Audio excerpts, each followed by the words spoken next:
Hi, good afternoon, everyone. Afternoon. Why is everyone looking sleepy at this time? Are you guys with me? Not with me. Physically with me, mentally not with me. All right. Good to see everyone here. My name is Justin. I'm a consultant with Deloitte. My daily job is I listen to my clients, the CEOs, the investors, the management, listen to their problem statement, hear them out, and work with them to solve the problem around digital, risk, compliance, regulatory related issue, right?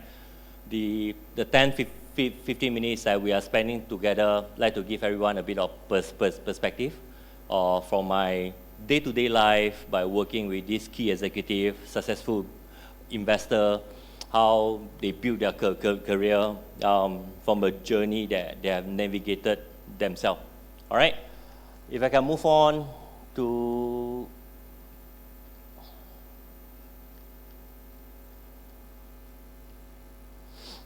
how do I go down? Yes. All right, let's start with an easy question. Shall we do this? All right. What's the most common career advice that you have received in your life? What's the most common one? Work-life balance? Work hard? Must work hard, right? What else? What else do you get? Money? Work for the dollar sign? The MC has been like nodding the head. Study hard? How do I do it? Right, I love my job, right? If you pay attention on LinkedIn, Instagram, on all the social media, there's been a lot of quotes about you must choose what you like, right? If you choose what you like, you never have to work again one day in your life. That kind of thing. I do a quick search online. The only way to do a great job is to love what you do. Choose a job that you love. You never have to work one day in your life. To be successful, the first thing is to fall in love with your job. The last thing is by the late Steve Jobs is the only way to do great thing is to love what you do, right? So it's a lot of love, it's a lot of passions with the job, right? Today I'm standing in front of you to offer a bit of contrarian. While it's important to like what you do, but this will not bring you to be successful. But it's just simply love, do what you like, will not carry, it will get you started.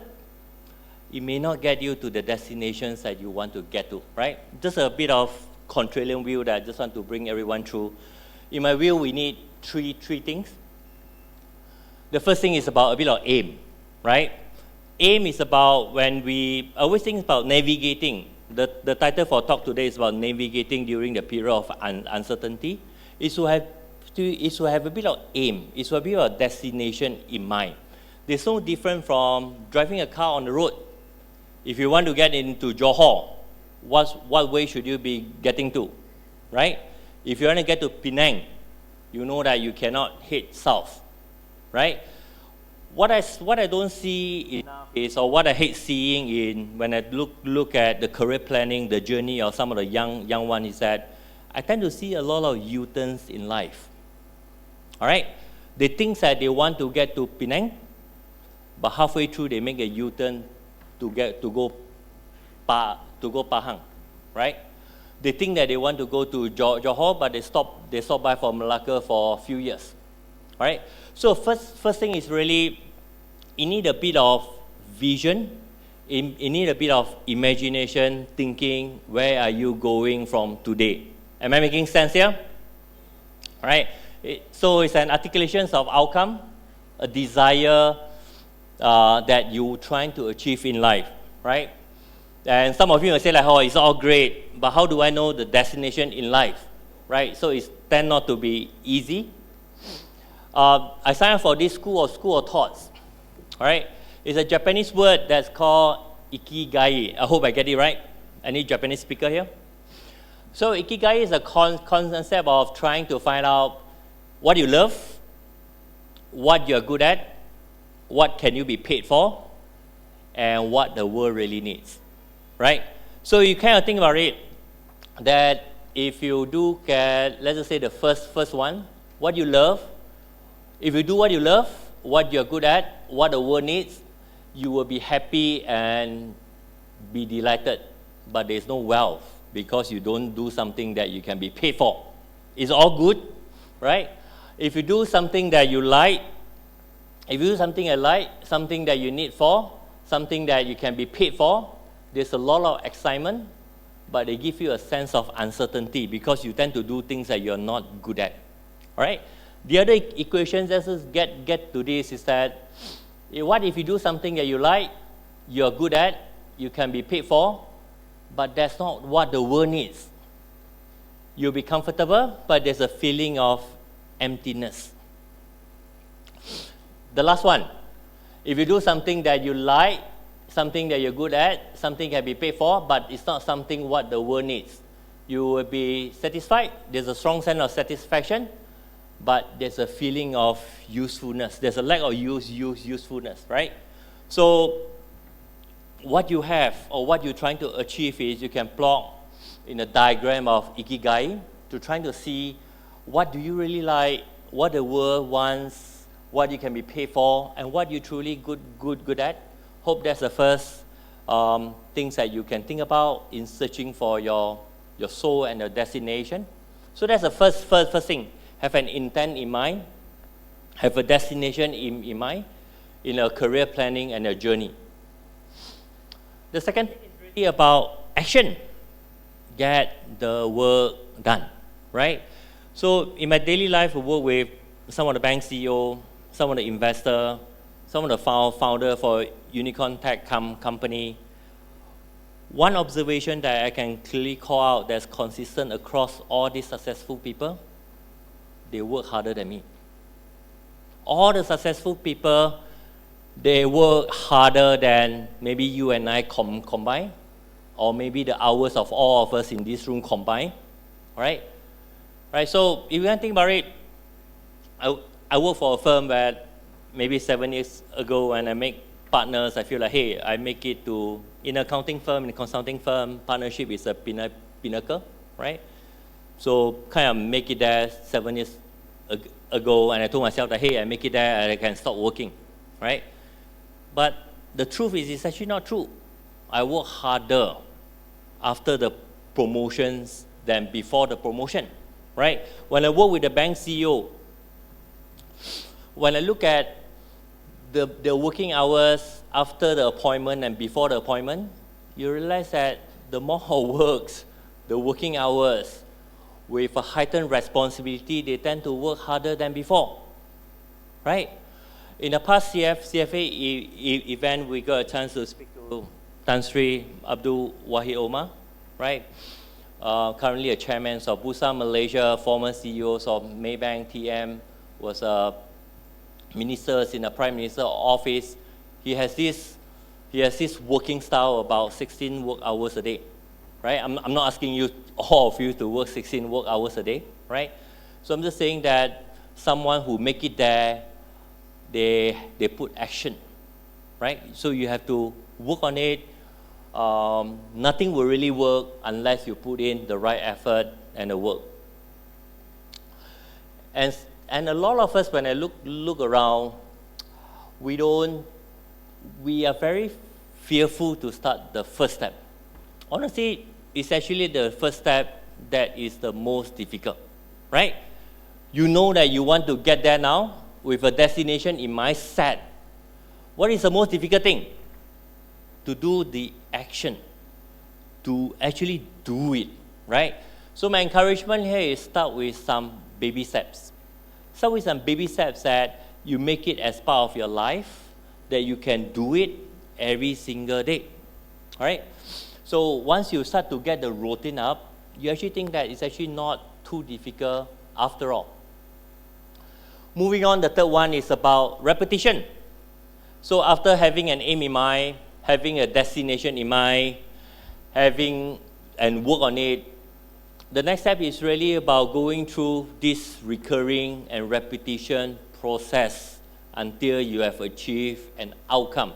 Everyone thinks that going to work is the most sexy things, right? I want to build the world, I want to make an impact to the world, I want to solve the world hunger issue. There's a lot of things that we have in mind. But actually, what is the most important thing is to keep up the work and keep repeating it in some way on the daily basis until we have crossed the line. All right? So coming back to the earlier questions about, hey, I only want to do things that I like. There's nothing wrong about it. We cannot do things that we don't like. Right? For some of a young one here, you cannot date someone that you don't really like the face, right? First thing first, on dating relationship, you must like the face. Right? So choose something that you like will get you started. Choose the face that you like will get the dates and appointment going. But it may not get you to the marriage and the crossing line. If you only do what you like, what will tend to happen? Volatility. Today I feel like working. Tomorrow I don't feel like working. The day after I feel like working again. Thursday I don't feel like working. Friday lagi like not working at all. Right? So if every day like that, your work performance is going to be like that. Right? It's the same thing. It applies to almost everything that we're trying to get through in life. How many of us want to have a fitness goal? The assignment, the highest peak of assignment is when? Signing up for a gym. 24 months, 36 months of gym that you sign up and swipe your credit card with installment. What's happened after that? When you don't like it anymore, you stop going for 2 months. Today you feel like going again, right? And you stop going for another 2 months. Tomorrow you feel like going again. You don't feel like it, you feel like it. If you don't feel like it, you feel like it, right? So you try to think about it as a job performance. Can you achieve great things when you are affected by the state of mind, your mood on a daily basis? The argument I'm trying to put forward to everyone here, ladies and gentlemen, is that it will not work. Choose something that you like, get you started. Repetition is what will get you going. Regardless, rain or shine, you show up. Good day you show up, bad day you show up. You can go home and cry and sleep through the night. Tomorrow morning you show up again, right? So to me, what will get us going is really not what you like. Don't rely on motivation. It's a set of habits that we do to carry us through in life. Okay? So with that, I know my time is up. This is my second last slide. I just want everyone to reflect a bit more about the importance of habit. And trying to imagine back in our school days, high school, university, when we start the first job, there's a lot of talents that you see, right? Some of you may be the brightest in school, the brightest during your orientations of your respective employer. I don't feel that way, right? I always feel that there's a lot of people who are better than me in school. There are a lot of people who are better than me during orientation. But one thing that I want to call out is that the talents that we have, we tend to have leakages when we don't have a good set of habits. So the key message I want to get out is, for item number 3 is, build a set of good habits, keep showing up at work. With that, I'd like to sum out my 10 minutes sharing with you. 3 important points here. The key message here is that do what you like won't get you through, right? But what's more important is to have an aim in mind, have a destination in mind, where you are going from to today. Second thing is that there's nothing beat hard work, right? Third is really going through the cycle of repetition. Don't give up until we have crossed the line. All right, so with that, I pass on to the next speaker. Thank you. Hey, hi. Can hear? I'm not going to go through much this slide. I'm Chong from TGV Cinemas. I think everybody will be like, what is TGV Cinemas doing in CFA finance thing? We will go through that later. Okay, so I think today's topic is actually uncertain times, creativity, innovation, think out of the box to deal with uncertain times. Actually, in uncertain times, there actually is only 3 options available to everybody. Whether you fight, whether you flight, or you do nothing. Translating that into investments is actually buy, sell, or do nothing, or you hold, right? So essentially, we study a lot of CFA just to answer this main question: buy, hold, or sell. Yeah. So now a little bit about myself, right? I graduated from University of Melbourne. I did internal audit with EY. Then I was in Treasury with Usaha Tegas. Not sure many of you know. It's the holding company of Maxis, Astro, TGV, right? Then I did my CFA. Then now I'm transitioned into TGV Cinemas as the head of the digital revenue, pioneering digital marketing as well as data. And yeah, I'm actually a CFA. Yeah, so we're supposed to talk about this, innovation and creativity and thinking out of the box. So typically being in the creative industry or entertainment industry, what do we do, right? I obviously ChatGPT did lah, right? So when you ChatGPT, and this is what I got, a whole bunch of things, right? So the key takeaway I want to leave with you guys, the first one is, yeah, AI is clever, but I think we have to be clever in using AI. Yeah, so too much details. Coming back to the main topic, right? So thinking out of the box, actually the key point is there's only 3 things to do, or 3 key nuggets I want to share, right? I broke it down into TGV. First is actually truly listen to what people are saying, yeah? Second is to go and explore more. You may not be the brightest, or you may not be the smartest in the industry. So therefore, you go and explore outside. Learn what other people are doing. And lastly is to be brave to break things. Yeah, that's what we actually do at work every day. Yeah, so like what was previously presented, you must love your job. Here, we actually try to destroy things and build things back. So the first point, to listen deep. So in the social space, right, where now I'm taking care of, there's a lot of noise. A lot of people talk, a lot of people say things. You see a lot of things on TikTok, you see a lot of things on Facebook. You're not sure which is right, which is wrong, right? But people are actually saying something, right? The true skill of innovation and creativity is to actually listen deeply to what people are saying. I give you an example. Okay. When a movie is released, there is movie premieres, yeah? So where people celebrate big, and then you have like big stars come to promote celebrate the opening of a movie. Big budget is spent to, bring the stars in, lighting, video, like actually what you see outside, yeah? Then the finance people just cannot understand what is all this marketing budget going to, right? To this big hoo-ha, right? And creating all this social media buzz. But then the thing is, the fact of the matter is that not all these things actually translate to people buying tickets or people going to cinema. Yeah? The reason why is because people are saying, audience, they are saying, hey, I'm not there, Pun. So how do I relate, and how do I relate to the movie? So that's one. So in order to, coming back to the point, right? Innovation and creativity. Step 1 is actually to listen what people are truly, truly saying. Then you understand the audience. Now, once we understand the audience, we then go to the second point, to explore more. Like I said, we have to be humble, we do not know everything. Yeah? TGV, if everybody knows, cinema is dead. Netflix is whatever, Disney Plus, whatever, right? But you see the malls, they're still bustling with people. People are still coming to the malls, people are buying. There's money on the table, right? Up for grabs.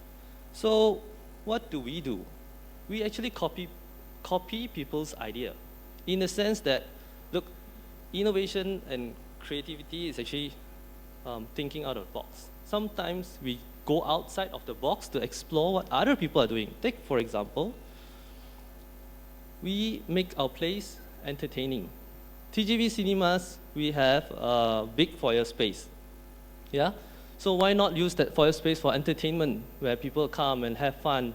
It's all about the families, all about the fans, right?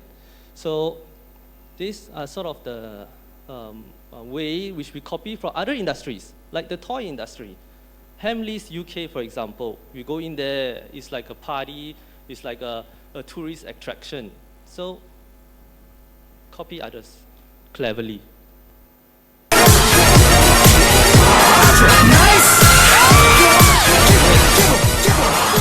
So another is to technically be brave, right?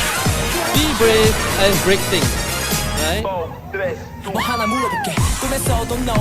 We transform cinema into a party place. Transform cinema into not just sitting and watching, but in fact interacting with audience. This clip is actually from the latest, I think, 17 concert movie that we're airing, and people are actually having fun and playing. So what we are doing is breaking norm, breaking things, breaking processes with AI, breaking the way of we work, thinking out of the box. What if you transform your cinema into a concert-going place, right? Important. Please don't break our screens. Yeah. I can tell you something, right? In India, people actually celebrate by having fireworks in the cinema. Yeah, when their movie stars come, and that sets the whole place on fire, literally. But let's not do that. Yeah. So, thinking out of the box. And now coming back to the CFA Society and the CFA program, right? Which I'm part of, right? What is all this has got to do with CFA, right? So we learn in CFA that behavioral finance, you learn things like fintech, data science, right?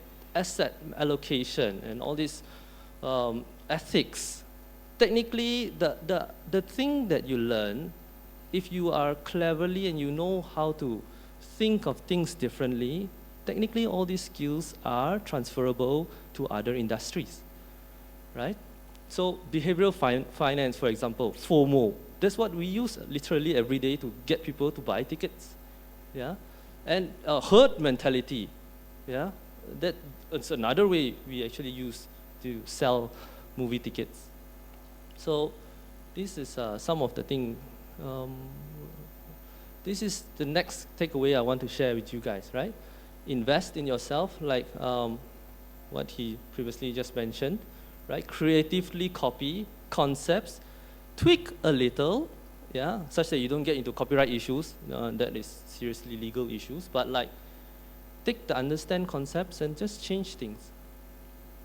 And so that's creativity and thinking out of the box from myself. So things I shared here, it's actually from me, not directly from TGV Cinemas, so that's based on my experience. Nothing got to do with TGV.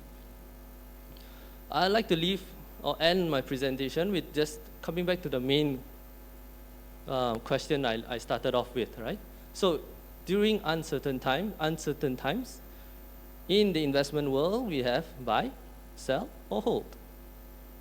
Translating it into TGV edition, party hard, give up, or do nothing. So this is something I just like the room or everybody to have a think in terms of creativity and innovation. That's it from me. Thank you.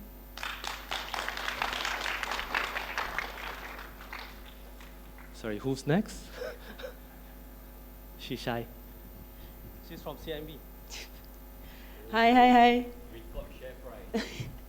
Oh, no, I don't have slides. I'm not as prepared as, I'm not as organized as you guys. Hi.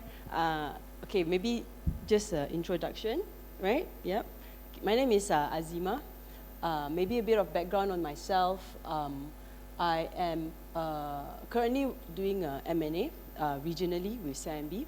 Previously, I was an auditor with PwC before I actually started, and actually I had an ACCA first, but then I realized I don't want to be an auditor anymore. I don't want to spend 16, 20 hours casting every day, looking at accounts, making sure trial balances. So I decided to take CFA because I wanted to pivot to something different.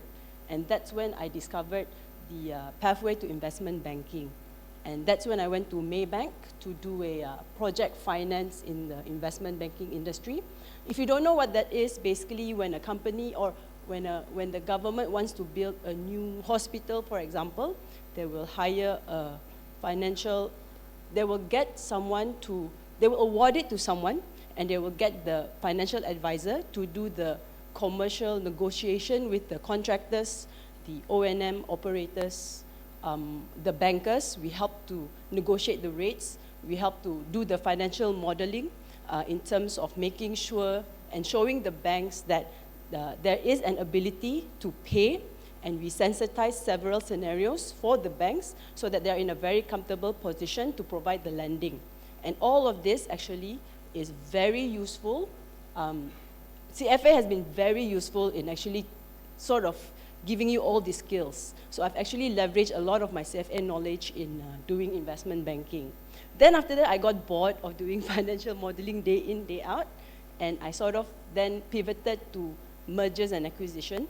If you don't know what that is, I think simple layman terms, company A wants to buy company B, so they will contact us, the advisors, to then reach out to several other potential buyers. Then we will sort of run a process. We reach out to people, we tell them, this is how the process will be run. Here you can do the due diligence, give me your best offer. Then we negotiate transaction documents. Then we close the project. Then that will be the sell side advisory. Then there's also the other side, the buy side, where then I help them to be on the buying side of on the other side of it. Then there's also a merger process where company A, company B just wants to merge. Then that's where we do the advisory. And again, this is maybe I sell CFA a bit more lah, in terms of doing in terms of understanding the theoretical concepts, the valuation, the modeling, all the NPV, IRR concept. It helps me not be the dumbest person in the room. So when they're talking about how warrant conversion would affect the swap ratio, that will then potentially affect the valuation, and it's not what we want, I actually understand what they're talking about lah. So that's the CFA benefit here. Then I guess that's where I am now. Very happy to be what I'm doing. So I didn't prepare slides like this, guys. Not as organized, my apologies. But I am here to talk about a bit more of the volatility of the industry and how both CFA and actually AI has helped. And my focus here is actually on ChatGPT. ChatGPT can replace my job. What I can become is a ChatGPT prompt engineer instead, right? Because in this world of M&A, like I write there, it's very industry agnostic. I'm expected to be an expert of an industry overnight. I've never done a telco industry. Suddenly, I have to present a key due diligence focus area for telco industry to a telco company, telling experts things about what they know better than me. So that's when I would pour over ChatGPT to please explain like I'm 5. And when I still don't understand it, and that's when I realized 5-year-olds are smarter than me lah, basically. But I try very, very hard to basically just churn out all the questions, churn out all the requirement, and churn out all the documents that's prepared, as well as the content required for the key focus areas. And this is a specific example that's quite recent.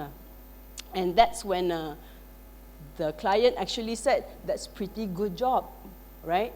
So this is where I think we can leverage a lot on ChatGPT lah, basically, and which is, I think, for me, the best indicator of AI at this current time. Not talking about all these ability to sort of make deepfake videos and all that, the darker side of the internet. So let's focus on that part of the world. And when it talks about volatility, right, and when there's volatility in the industry, what I can relate to basically is, for example, let's talk about certain industries that's quite booming right now, that's data centers. So for data centers, it's all the rage. They're building it all in Johor. There's a lot of space there, and people are talking about greenhouse gas emissions or whatnot.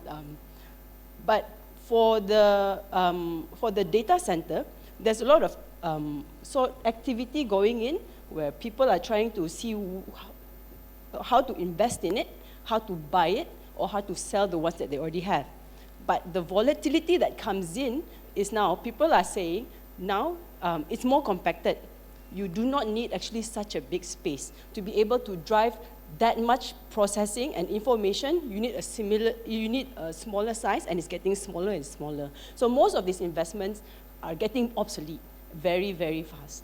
And that's where we, as advisors, you need to sort of tell them how to pivot, how to make it more efficient, how to then start to change their business model, or how they should be adapting to the industry. And that's where, again, to be masters of the industry, or to at least have an adequate level of information to be able to advise them to a respectable professional degree is when, again, ChatGPT really, really helps us here. Another one I can think of is, in terms of the oil and gas industry, we have to really adapt very fast in understanding how the industry works. Previously, it was not a very, we tried to sell off an oil and gas asset, right, a drilling. Then, unfortunately, just as the process was about to kick off, it sort of, there were sentiments in the market coming in that it will sort of be less valuable. Oil prices were going to go down, right? And that's when it quickly tanked. The project had to be abandoned for a short while.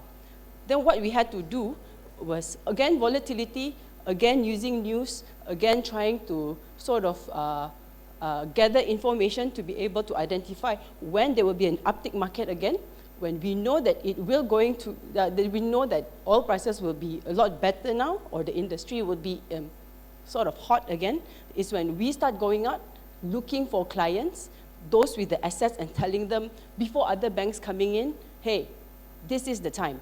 Let us be your advisors.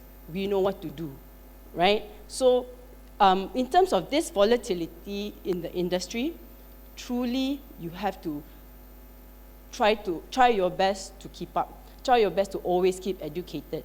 And like I say, in terms of downloading as much information as you can in your brain, when it comes to having to advise so many different industries, whereby you have specialists in the industries, right? And then suddenly there's something new coming in, and something that you don't know. Definitely, it truly helps to use or leverage on AI to be able to sort of make yourself a quick expert. And to an extent, it could be also fake it till you make it, which is sometimes you have that, you do have that doubt in yourself, but that's where you just leverage on all the information that you can get. Yeah, that's all I can talk about.